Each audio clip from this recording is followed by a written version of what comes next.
Nouvelle édition de l'entretien politique sur TV78. Merci de nous rejoindre. Au cours du prochain quart d'heure, c'est avec Jean-Noël Barrot, député MoDem des Yvelines, que nous allons échanger. Bonjour Jean-Noël Barrot. Bonjour.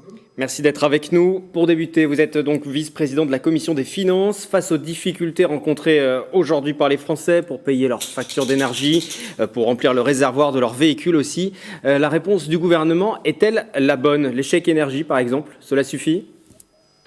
Écoutez, d'abord, simplement rappeler que, contrairement à ce qui avait pu se passer lors des quinquennats précédents, le président de la République et la majorité ont tenu leurs engagements tout au long du mandat s'agissant du pouvoir d'achat.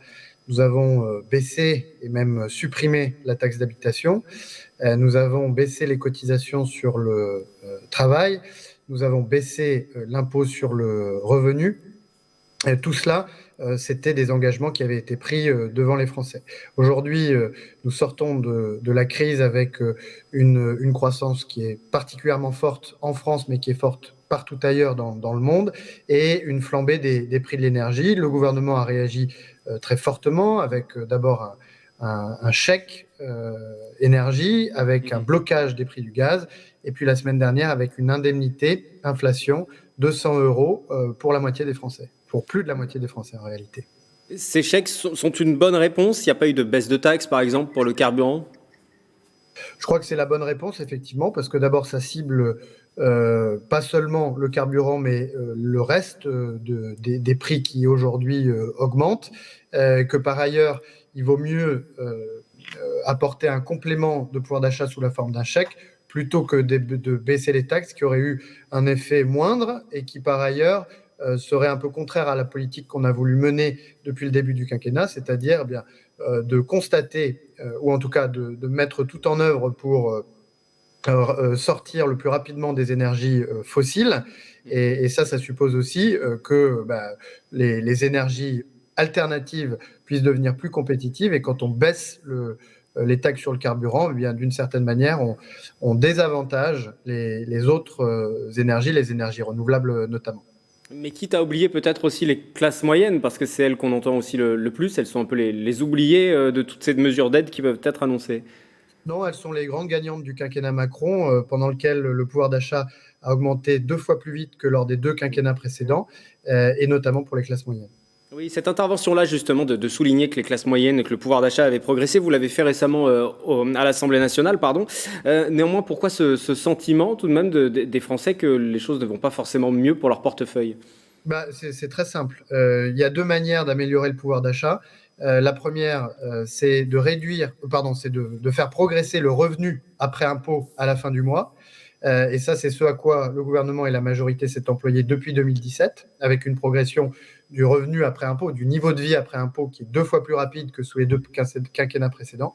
Et puis ensuite, il faut faire baisser le coût de la vie.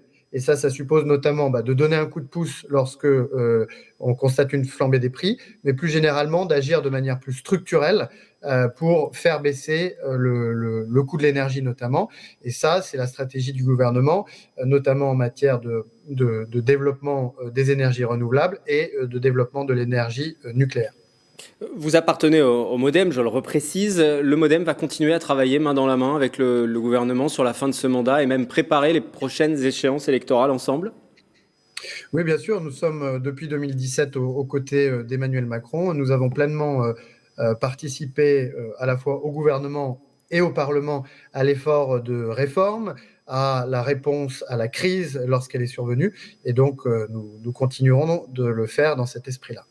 Je parle des prochaines échéances électorales. Plusieurs des députés des Yvelines ont annoncé leur volonté ou pas de briguer un nouveau mandat. Est-ce que ce sera votre cas en Vous 2022? savez, moi, je suis pleinement occupé d'abord à l'Assemblée nationale à essayer de traiter les problèmes du quotidien des Français. On évoquait à l'instant la question du coût de la vie.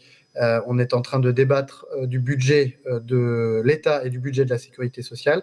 Et puis en parallèle, pour les Yvelines et dans ma circonscription, à faire avancer les choses jusqu'au dernier moment sur la question notamment des mobilités et des nuisances sonores. Donc c'est ça qui m'occupe aujourd'hui. Vous ne proposez pas encore la question d'un nouveau mandat, en tout cas pas officiellement. Je me pose la question de la manière dont je peux améliorer la mobilité dans ma circonscription et réduire les nuisances sonores, que ce soit dans la vallée de Chevreuse ou que ce soit aux alentours de Toussus-le-Noble. Alors parlons justement de vos actions sur la circonscription, sur votre circonscription. Il y a plusieurs dossiers. Il y a aussi ce dossier de la pollution sonore, par exemple, en vallée de Chevreuse, qui dure depuis des années, sur lequel vous êtes intervenu aussi. Est-ce qu'il y aura des avancées significatives encore dans les prochains mois? Oui, il va y avoir des avancées significatives puisque, en principe, on devrait, dans les toutes prochaines semaines, installer les premiers radars sonores automatiques pour les expérimenter pendant quelques mois avant qu'ils puissent être véritablement actifs et susceptibles de verbaliser des niveaux sonores excessifs. C'est un sujet sur lequel je travaille depuis 4 ans avec les élus de la vallée de Chevreuse et qui devrait donc trouver son premier aboutissement très prochainement, en espérant que ça puisse apporter une réponse, un élément de réponse à ce problème qui empoisonne la vie des riverains des routes de la vallée. Et sur la fin de ce mandat, vos priorités, votre priorité sur Ma la priorité, circonscription? sur la circonscription, eh bien c'est de poursuivre le travail engagé à la fois avec les riverains, les usagers, les services de l'État sur la question de la réduction des nuisances sonores de l'aérodrome de Toussus-le-Noble, la réduction des nuisances sonores en vallée de Chevreuse, et puis l'amélioration plus généralement des mobilités, que ce soit dans l'axe sud-nord en provenance de la vallée de Chevreuse vers la ville nouvelle, mais aussi sur les mobilités ferrées dans le nord de la circonscription, ce que je dirais mon mandat d'administrateur à Île-de-France Mobilité me permet désormais de faire avec peut-être un peu plus d'efficacité. J'en reviens tout de même parce qu'on arrive sur une fin de mandat et on l'a bien compris, il y a encore des dossiers à traiter. Hein, l'heure n'est pas encore aux élections. Néanmoins, ça occupe beaucoup l'actualité, ne serait-ce que nationale aussi, toutes ces discussions. Comment vous regardez aujourd'hui les débats qui peuvent porter sur la montée des extrêmes, sur la participation, toujours la question de l'abstention. Sur les prochains mois, il faut aussi remobiliser un électorat pour qu'il ne se tourne pas vers les extrêmes. Oui, alors je suis pas certain que ça passionne les Françaises et les Français qui ont bien conscience qui viennent de traverser une crise absolument historique, à la fois sur le plan sanitaire, mais aussi sur le plan économique, qu'on a quelques indices qui suggèrent que l'épidémie pourrait repartir dans les prochaines semaines et les prochains mois, que même si la croissance est forte, les entreprises rencontrent des difficultés de recrutement considérables, des difficultés d'approvisionnement qui font monter les prix, etc. Donc je crois que ce sont ces sujets qui préoccupent principalement les Français. Ensuite, on voit se développer effectivement des tentations populistes sur la scène politique, et donc nous les combattrons, je les combattrai, en expliquant ce que nous avons fait, la manière dont nous traitons ou dont nous avons traité et nous comptons continuer de traiter les questions de réchauffement climatique, les questions d'insécurité, les questions d'immigration, les questions de laïcité, sur lesquelles beaucoup de choses ont été faites pendant ce quinquennat. Évidemment, nous n'avons pas tout achevé, et c'est la raison pour laquelle je pense qu'il faut que Emmanuel Macron soit de nouveau candidat à l'élection présidentielle pour que lors d'un second quinquennat, nous puissions aller jusqu'au bout de ce que nous voulions faire pour le pays. Vous souhaitez qu'il se prononce rapidement sur sa candidature, Emmanuel Macron? Écoutez, c'est une décision qui lui appartient, c'est lui qui sait le mieux le moment le plus approprié pour devenir candidat, sans pour autant renoncer évidemment à être le président de tous les Français et de gérer notre pays qui se retrouve, comme je le disais à l'instant, dans une situation qui est évidemment plus favorable que celle que nous connaissions il y a quelques mois, mais qui reste très fragile. J'en reviens tout de même une dernière question sur cette question de la politique nationale qui rejoint aussi celle du département. Éric Zemmour, pour le citer, était présent dans le département des Yvelines, à Versailles, pour la 3e fois en quelques mois, je crois. Comment vous regardez ce déplacement sur ce bassin yvelinois où il espère un petit peu engranger des voix et faire campagne aussi, notamment du côté de Versailles? Moi, ce que je constate, c'est que Éric Zemmour progresse dans l'opinion. En tout cas, c'est ce que les sondages nous disent.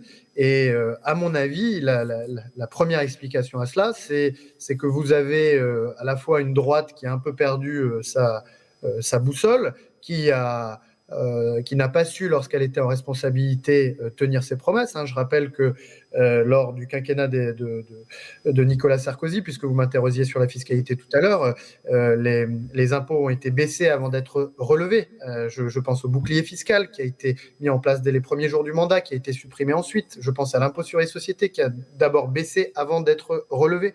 Et donc je pense qu'il y a une droite qui a perdu une forme de crédit auprès des Français. Et puis vous avez une extrême droite traditionnelle, celle de Marine Le Pen, qui elle aussi a fait des volte-face, notamment s'agissant de la participation de la France à la zone euro, qui lui a fait perdre à son tour un certain crédit auprès des Français. Et donc vous avez là un nouvel entrant qui surfe une vague populiste et qui peut-être crée un nouvel espoir. Mais je mets en garde évidemment la droite républicaine et celles et ceux qui s'en réclament, parce qu'il y a derrière les effets de manche d'Éric Zemmour une vision très rétrécie, très étriquée de ce que nous sommes, de ce qu'est la France, de ce qu'est l'Europe, qui est une voie sans issue. Merci beaucoup Jean-Noël Barrot d'avoir été avec nous ce matin pour l'entretien politique, député MoDem des Yvelines. À bientôt Merci à sur vous. TV 78 pour un prochain entretien politique.